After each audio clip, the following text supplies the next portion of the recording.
Hello, beautiful girl. Thank you so much for trusting me with this very special star signature of yours. I know you've already read up, or maybe you haven't, all of the slides that I've produced for you. And I broke those down house by house so that it didn't seem so overwhelming. But ultimately, you have a chart that is full of power.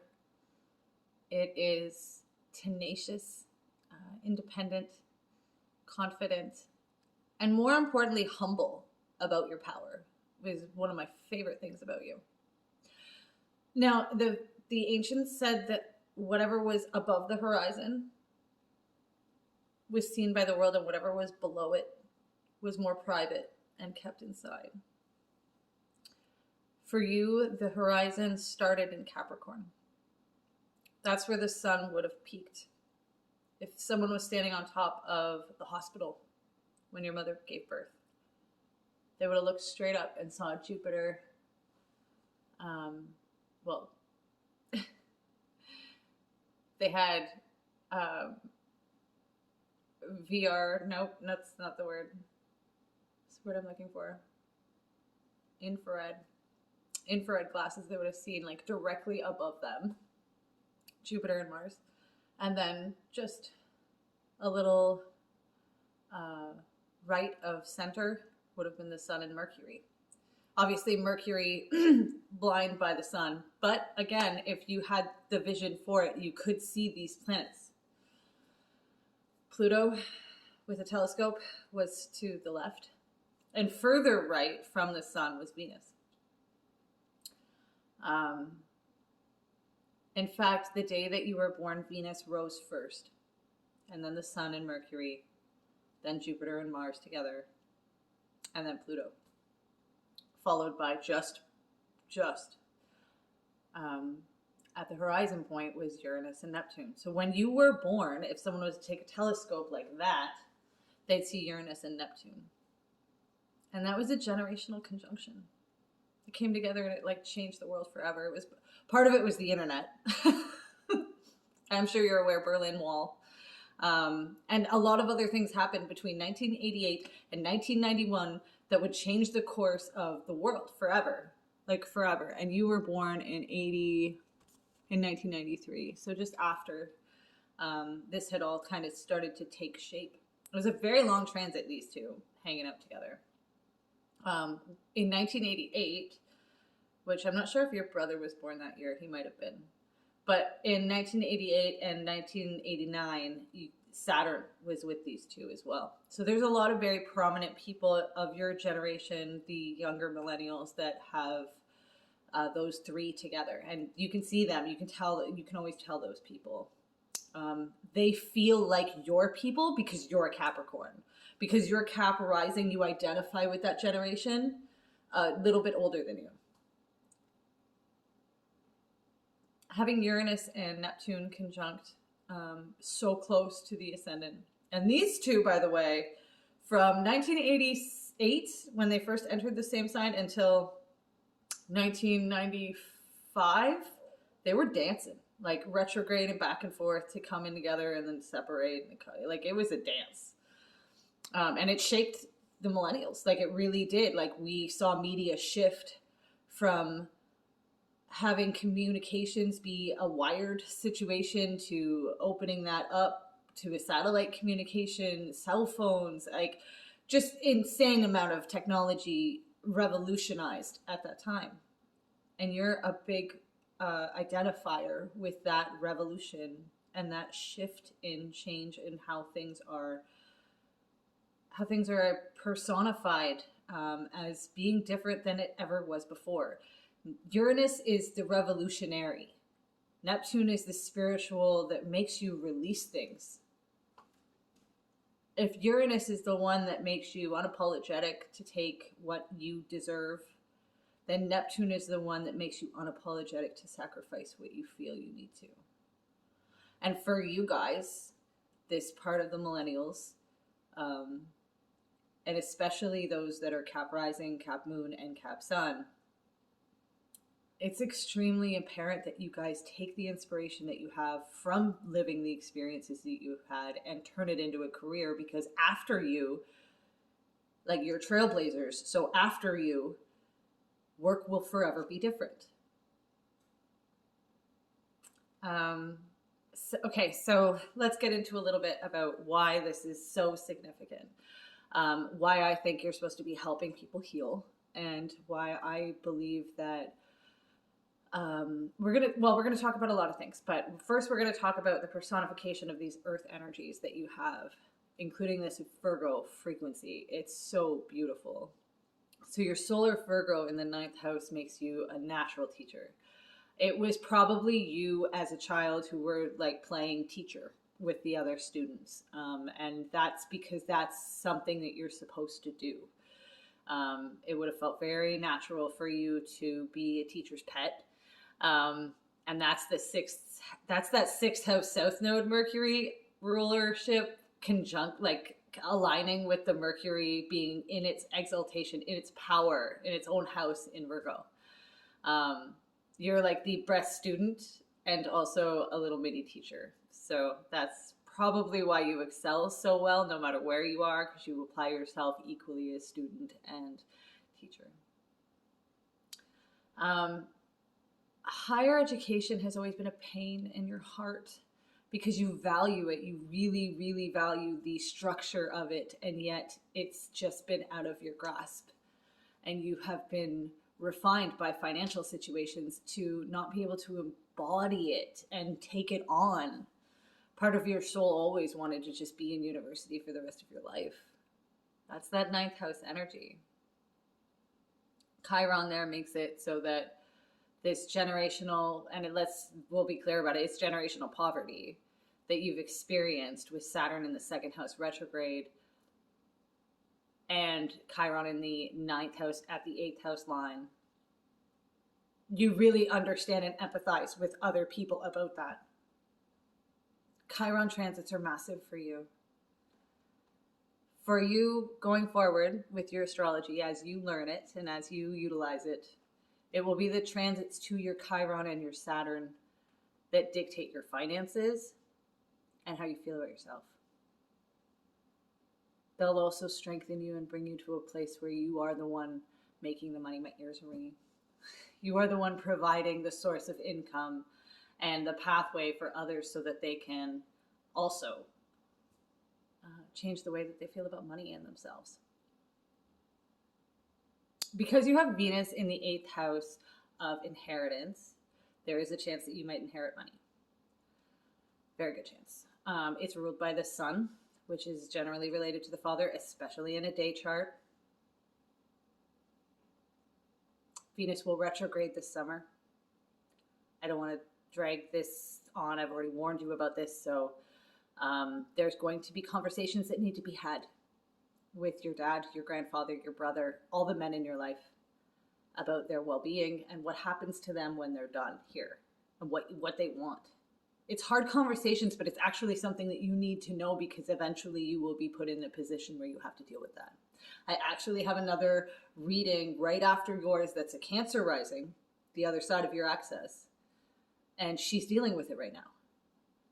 So her 2nd house is going to be having this Venus transit, and she'll be accepting that inheritance and then moving it on to her children, where you will be transmuting this and bringing it into an experience that's more universal.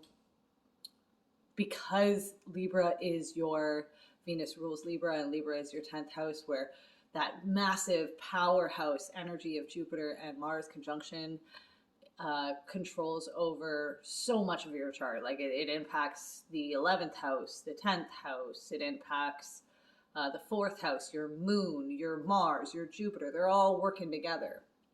And so like it's a career thing. It's a legacy thing, especially when it's your 10th house and your 4th house working together. And because Venus is ruling that from the 8th, this retrograde in Leo with Venus is a return for you. And when it returns, it's going to change how you understand about money with other people, sharing money with other people, sharing space with other people, sharing titles with other people, benefiting from people and relationships to masculines and feminines in your life that are authority figures. Okay? So the things that you're about to learn, especially over this year with this Venus retrograde, this prediction is frustrating because it hurts. I love you. And I know this is going to be really hard for you. So it's hard for me to talk about it. But your Venus sits at 9 degrees. Okay? So this retrograde is actually going to go right past her and then all in front of her between her and your Chiron Sun 9th house will be redefined. The energy between how you bless yourself, how you bless others, how you find compromise, where you find comfort, where you find pleasure, and how you empathize with other people and the things that you're able to take through experience to teach other people how to handle. This is all being revised, and there will be experiences and lessons this summer and fall that forever change the way you feel about these things. And they will directly be impacting the way you feel about your father, the way you feel about money, the way you feel about yourself, the way you feel about your self-worth, the way you feel about structure, the way you feel about government, the way you feel about responsibility, because Saturn is getting an opposition from Venus as she retrogrades.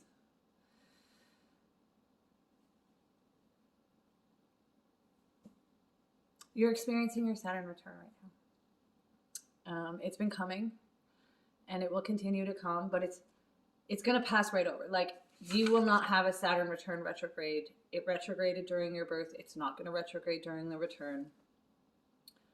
Saturn will be out of Aquarius in just a couple months, but right now, in March, by the way, but right now and in February, there is a hard-hitting experience about money, about worth, about dad, about structure, about government, about taxes.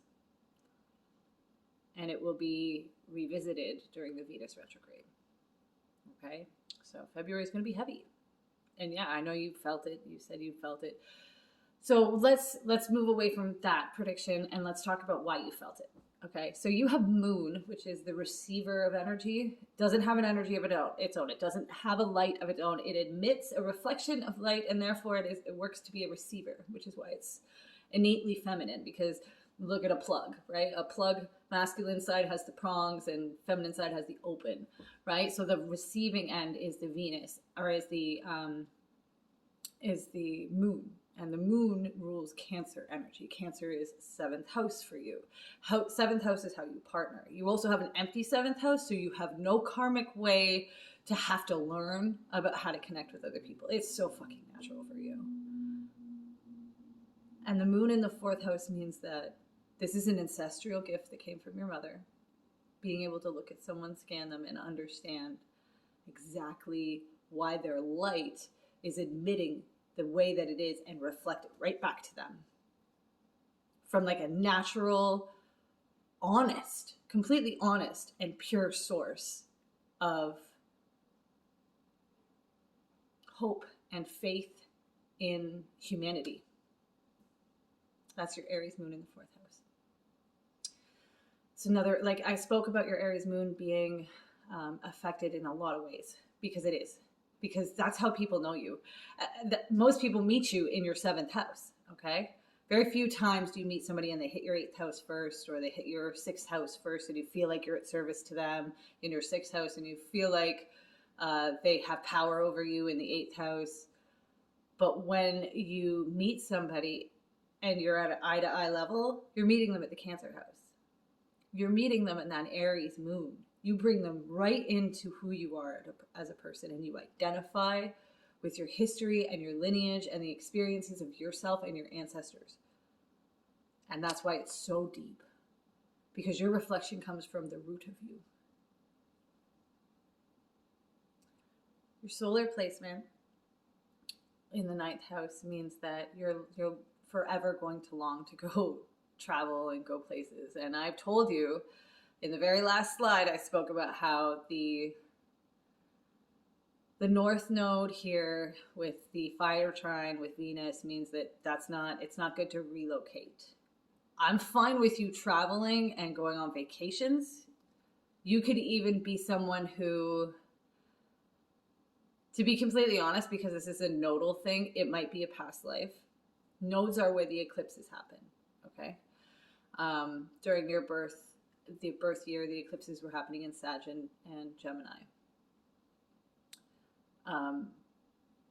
You could have been someone who helped people escape things. You might have been somebody who helped people escape trafficking or slavery, Underground Railroad kind of thing. Totally would be a past life of yours. Especially communication related and travel and connection related. That totally seems fitting. Oh, I got goosebumps. Whew. So that's a yes. Which explains why your karma is so good. It explains why your Mars is interlaced with your Jupiter and you have so much power on your moon. So again, moon is the receiver and it's ruled by your Mars, and your Mars is up in the 10th house, which means people recognize the fact that you're deeply empathetic, the fact that you're very nurturing. At the core of you, you are a fighter for other people and you are an activist. Saturn in the 2nd house in Aquarius, the year you were born, the year before you were born, and the years right now, because you're in a Saturn return, these are the years of the activist. These are the years that people actually stand up and make a difference. They do a lot of entrepreneurial work. The worker is more respected than the boss. There's a lot of turnover in the government and things get flipped and revolutions happen. People also go back to their roots and they go back to understanding real tribal energy. That's the Saturn in Aquarius. And that's such a big part of your chart, being that it's your chart ruler. It rules over itself because it's dignified. It's the only retrograde planet in your whole chart, meaning that it's extremely significant. And it receives aspects from like so many placements, including your moon. And it strengthens your moon. So connecting with partners on a romantic level is seen initially in the 7th house, but when you get actually comfortable with somebody, there's 2 places they can go. They can move into your 6th house where you feel there's a service that you can provide to them. There's a support system you can provide to them. Or if they move up into your 8th house and they become someone you give away your power to and you trust. Like, I probably should have called the 8th house the trust house, because you really have to, like, it's blind trusting. Where the 2nd house is like your bank account, the 8th house is like your stocks. Okay?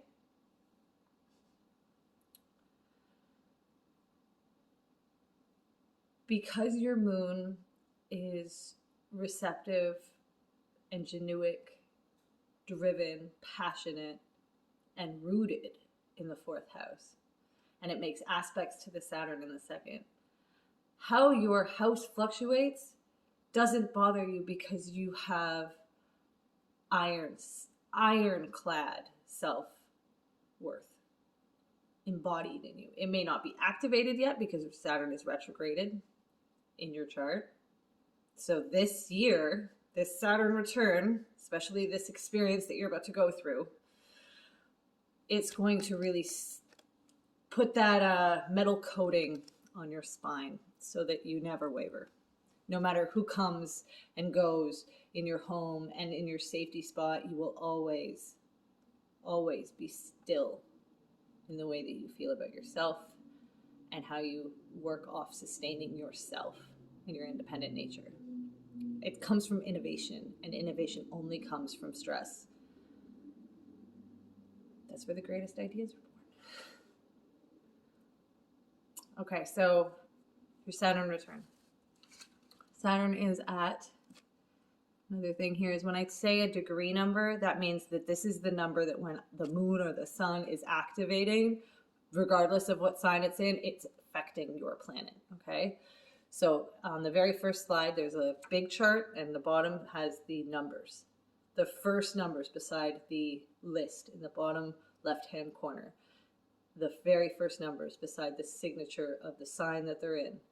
The sun is 12. The moon is 23. I know, I should have put my glasses on.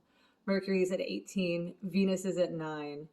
Jupiter and Mars are conjunct at 15. Saturn is at 25. And your nodes, which are most important here, are at 6. Okay? Chiron's at 0.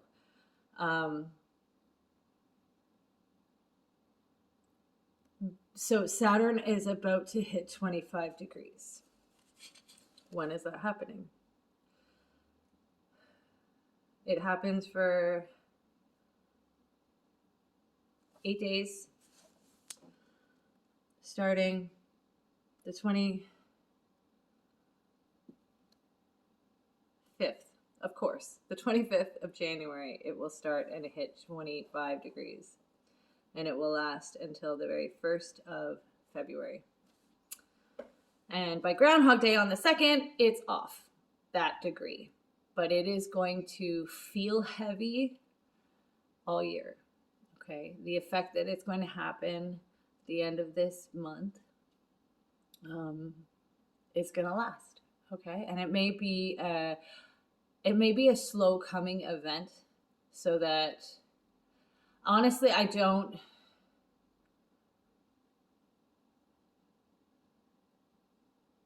expect it's going to be crazy sudden.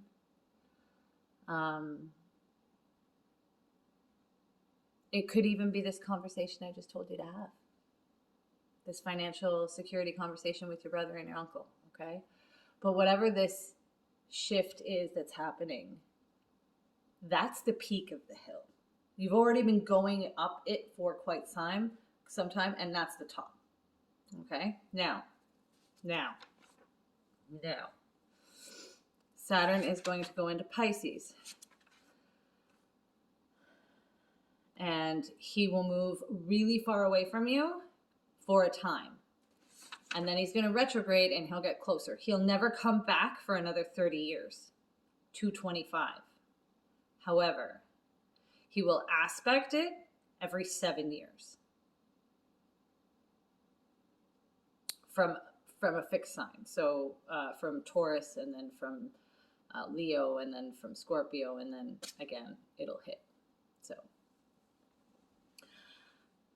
he will come and go retrograde. And by the way, when Saturn is retrograde, which is about half the year, it's about 5 months, 6 months of a year, it's your time. That's your time to shine. That's the time where everybody else is kind of put on hold about their own progress, and their karmic sleets are coming in and they're like freaking out, and you're just good. You're good. That's your lane. So Saturn will retrograde beginning June the 17th. And I don't think you have anything at 7 degrees. No, but your node is at 6. Okay.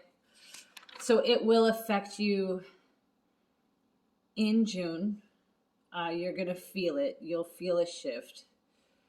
It probably has to do with your brother, if I'm being completely honest with you. If that boy has any Pisces placements, I'm praying for him, because I have Pisces placements and Saturn's coming for me. He's already here. I can feel him on my neck. As Saturn moves backwards from 7 degrees and inwards back towards the very beginning of Pisces, he'll come within 5 degrees of you. But he'll never, again, it'll be another 30 years before he enters again. However, your Chiron is at 0 degrees of Virgo, which means when Saturn hits 0 degrees of Virgo, he's directly opposite and eyeballing your Chiron energy. And your Chiron energy is the one that tells you, you have a financial obligation. You can't possibly go to school or travel the world because finances. How could you possibly do that? That will be bullseye with Saturn twice. So once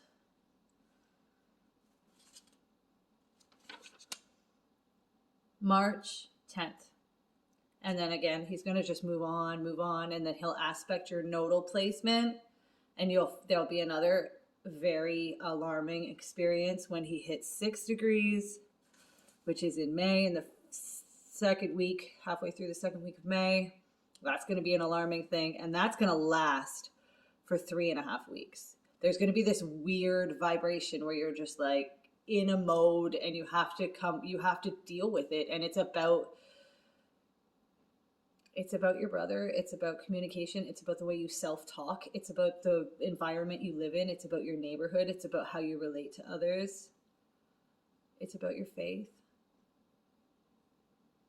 This. Buy that book. You're going to need it. Okay, so then he's going to retrograde in the middle of June.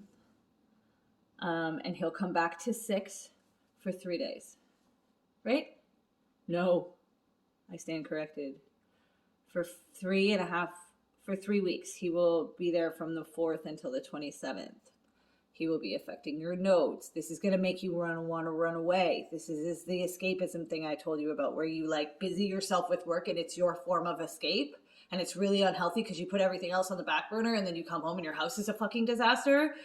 That's what the universe is going to trigger you with. And your job is to do different. Do not follow those old patterns of behavior because they're not good for you. And you'll have responsibilities to take on and things to do. So you won't be able to do that without really sacrificing yourself. So don't do that. I have this in my relationship sector, by the way. Like, you busy yourself with work. That's your distraction. That's your escapism. For me, it's partnerships. Like, it's fucking terrible. But whatever. Yours is bad too. Your bosses love it. My boyfriends love it. But, you know, it sucks for us. Okay. So, again, he will come within 5 degrees of you for a pretty long time in October. So the 11th of October. Yeah, you saw my eyes do that. The 27th of November is heavy. 11th of November to like the end, or 11th of October to like the end of November is very heavy Saturn transit for you because it's directly opposite your Chiron. It's really testing you to see if you're going to teach yourself something different, because you're going to have people coming around you who ultimately are trying to learn from you. They'll identify with you. And you're going to be like, I can't take care of you, but really, yeah, you can. And that's kind of your job. And you're going to be stepping into it for the next 2.5 years. My ears are ringing. I don't know what this is, this event, but it's going to put you in a position where you find your lane. Why you were always skilled this way. Why you always had this way of thinking. Why you always had this ability. Well, you're about to be pushed the heck into it. By the way, when I had my Saturn return, I started looking at the sky and I was like, oh, I remember what I used to learn when I learned about the zodiac and stuff when I was a kid, and I was obsessed with that because my mom learned it and whatever. All of a sudden it became a real thing to me, and I went to church and I got my ass baptized. So like, Saturn return is a big fucking deal. I stepped into my spirituality. This is where I am now. Okay, so like, you can imagine what you're about to start building on. It's a new foundation of your adult life. And it starts with some very hard breaking of ground. And that's where you are right now. And that's what this year is about. Okay? Okay. So, what else, Brie? What else? Okay, so some other things that are kind of, this is more exciting. This is like, yay, yay. So obviously partnership is always going to be something of a, partnership is always going to be about, does this person support my plan to sustain myself? Does this person have their shit together so I don't have to carry them? Or at least it should be. But the node is going to come into, like, the north node and the south node.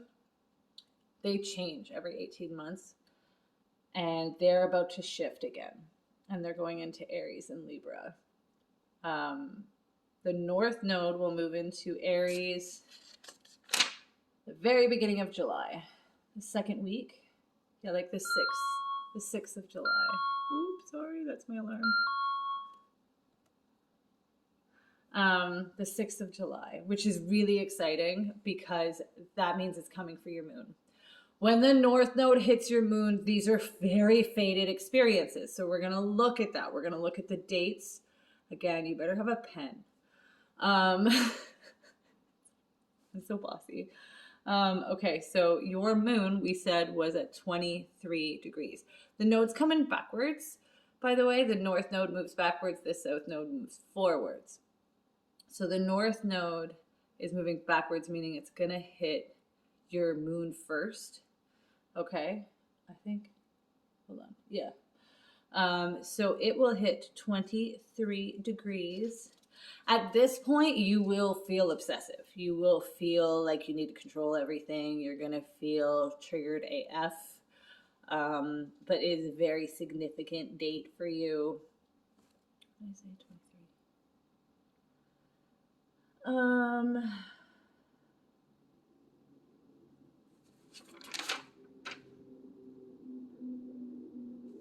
And it's all of December.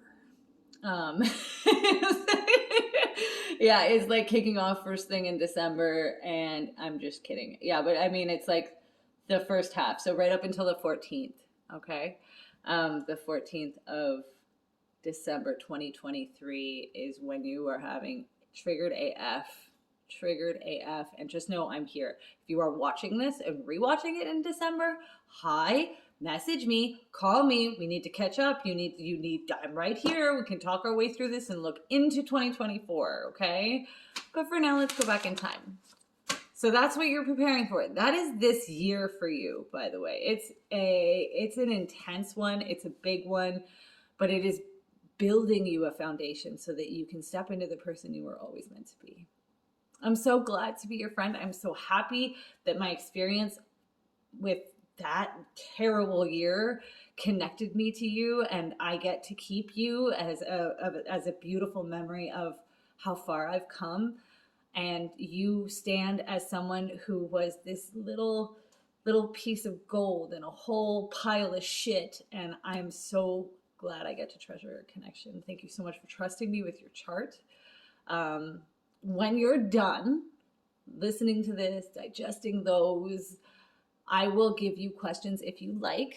I'd love writing quizzical questions, just literally based on your chart, and you'll have to do, it's an open book test, but you'll have to do the thingy, and then you send it back to me, and that's, it's totally not mandatory, but some people really like it. It helps them learn. We also have a 15-minute phone call where you can call me and we can discuss if you have any questions, or you just want to like confirm things, or need me to look into certain dates. It's been a pleasure working with you, baby. Thank you so much for your patience. I love you. Happy you. Happy building.